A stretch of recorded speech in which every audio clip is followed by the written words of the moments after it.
Good evening, San Andreas, and welcome back to St. News. Today's top story is going to be focusing on gun smuggling and gun running in and around Los Santos. With a mass amount of clearly visible violent crimes and shootings going on the streets, it is no wonder that people are beginning to question where these gangs and criminals are just getting their guns from. So to follow up the story, Stain and its reporter on the ground, Connor Buick, have been on the streets asking civilians and police just what they think on the matter and trying to get to the bottom of just where these guns are coming from and what is being done about it. Carl Fogel. I'm renting this place out for the majority of it, but we are a big bar owning industry. We also have a lot of motorcycle shops as well. At our bars, 9 times out of 10 somebody's packing something that they shouldn't. Never had to shut down, but it does definitely affect our public eye view, as I would call it. People will think that we're horrible people just because we're bikers, and it's because people will come in here and bring a gun, and then we have to ask them to leave, and a lot of times they don't want to leave. Alright, my name is Matthew Sortini, to be a lieutenant within the Los Santos County Sheriff's Department. There is a considerable amount of gun crime within this state, and much of the public is wondering where these gangs are getting their mass amount of illegal firearms from.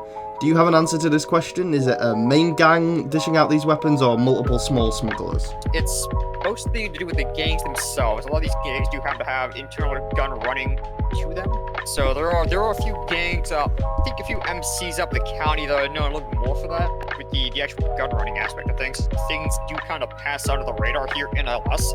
Chief Sway with the Blaine County Sheriff's Office. We do see a lot of illegal weapons, but that's mostly just because of the fact that if they're shooting at us or if they're interacting with us, they're most likely not law-abiding citizens, and with the ability to easily obtain weapons here in America, it is just easier for them to try and get these illegal, non-traceable guns than it is for them to try and go about legally getting them. But with Blaine County, we see a lot more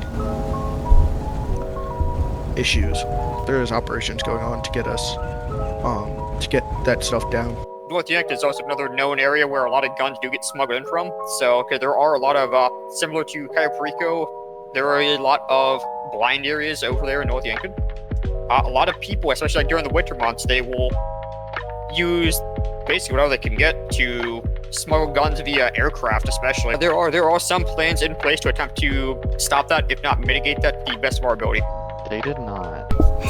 Just stay here real quick. The fucking guy is sitting there with the damn little, I think it's a 22, and he shot him in the face. I mean, it didn't kill him, but it definitely fucked them up a little bit, and they just left. As I'm sitting here having this interview, that's the type of stupid shit that we get, disrupting my business. I had a customer literally walk in and then walk back out because of it. For me, it more of just angers me that they're able to get their hands on it so easily.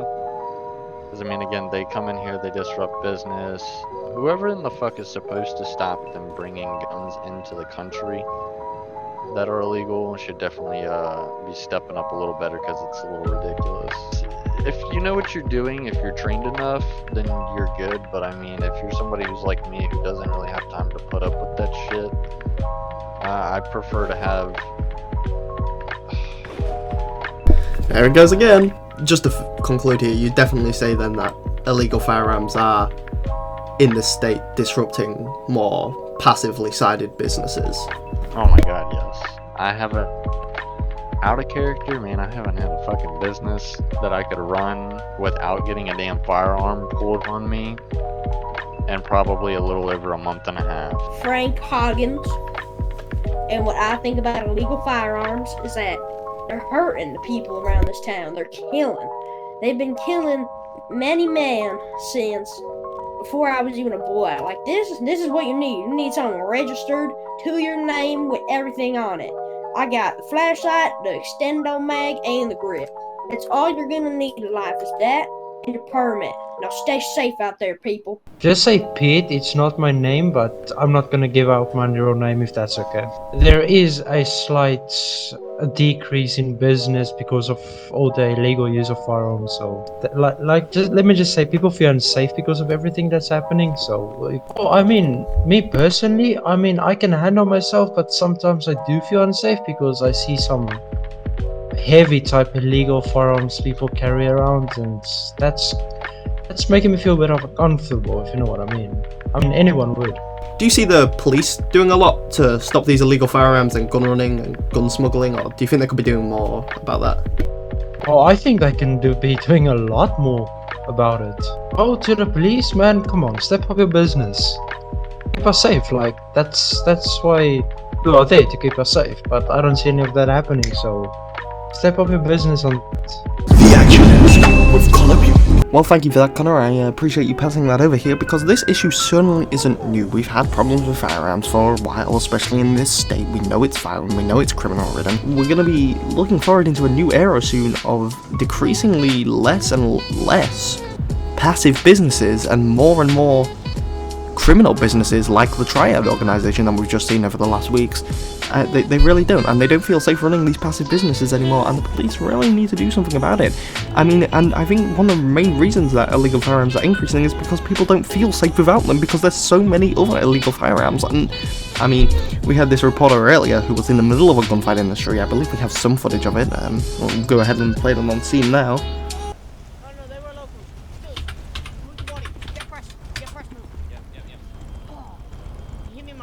Clear now! What did I do? What did I do? This is not a warning. Off. Second suspect down, I'm hit. I don't know where we go from here. I mean, more and more people are just owning these firearms because they have no other choice right now, and we've got to start tackling these gangs and these organizations and gun smugglers and cut it off. The action ends with Connor Pugh. Some interesting points to bring up there. Thank you very much, Connor. We've just had a video actually submitted to the news studio here that we're just going to play on screen. Apparently another shooting has just occurred up in Blaine. Yeah man, this will totally work. I know you from some...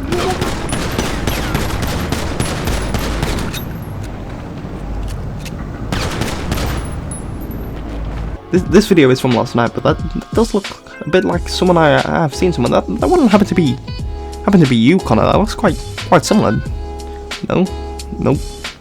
You can only see the back there, really, and no, it just doesn't look like me. Actually, it does look a lot like you. It even looks like the same suit that you're wearing. Nope, I wouldn't. Nope. Okay.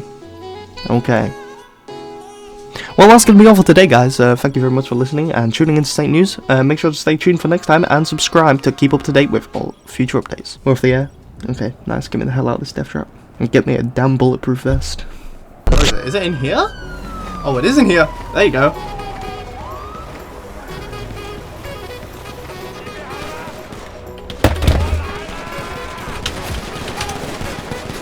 Oh my god.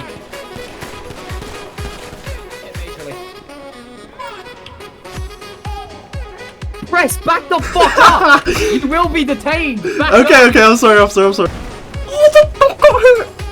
They fell over a dog! They ran the dog over. I cannot answer any questions about this incident at this time.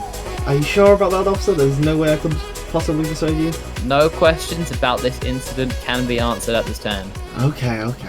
Excuse me, officer. Yeah. Can I have a, First off, I'm insecure. Secondly, immature, naive, unsure, mentally miniature. In my head, I overthink. Thin ice, been on the brink, throwing everything but the kitchen sink.